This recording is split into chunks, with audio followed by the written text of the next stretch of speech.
everyone, my name is Jessica Harpell. I am currently a health science major here at Franklin Pierce University, and today I'm going to be talking to you about how advertisements influence our thoughts and ideas about gender roles through the limited depiction of men, women, and children in magazine ads and TV commercials.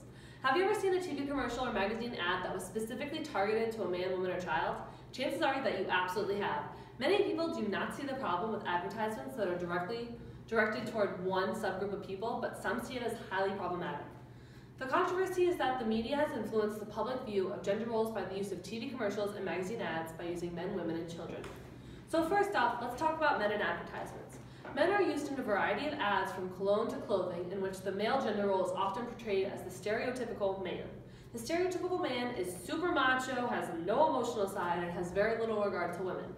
Jean Kilbourne, author of 2 Ways Women Can Get Hurt, Advertising and Violence, gives examples of how men are used in ads.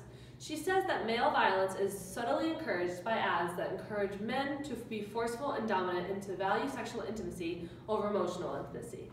This is such an issue for our society because when young men see that this is okay to treat a woman with such disrespect, that's how they're going to eventually treat the women that they're around.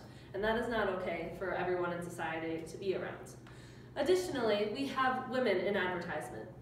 Oftentimes, when we see women in a magazine ad or a TV commercial, it's for a cleaning or cooking commercial, and that is so stereotypical because that's not all women are good for anymore, especially since they are such an integral part of all of the family and they help do everything.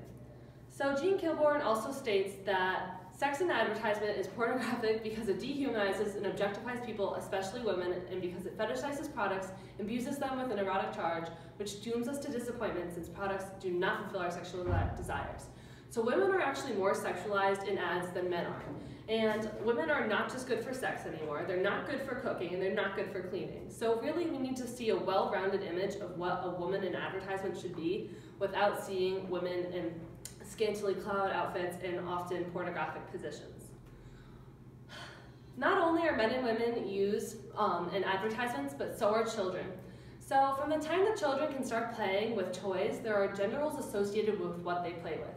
Elizabeth Sweet, author of Toys Are More Divided Now Than They Were 50 Years Ago, talks about how children are more gender-based than in the 1980s. All toys have very rigid boundaries nowadays. You have the boy, masculine, G.I. Joes, and then you have the pretty pink princesses that the girls use. These are 2 completely different views, and we're putting these gender roles on the children before they even can pick what they want to do. This can have a detrimental effect to our society because if a little girl sees that all she's supposed to do is play with an easy-bake oven and learn how to cook and clean, then maybe that will deter her from her future goals as, say, an engineer or a scientist. So in conclusion, the depiction of men, women, and children in the media has influenced the public view on gender roles. The stereotypical man has indeed evolved, but women are good for more than just sex, cleaning, and cooking, and the gender roles start with kids and their toys.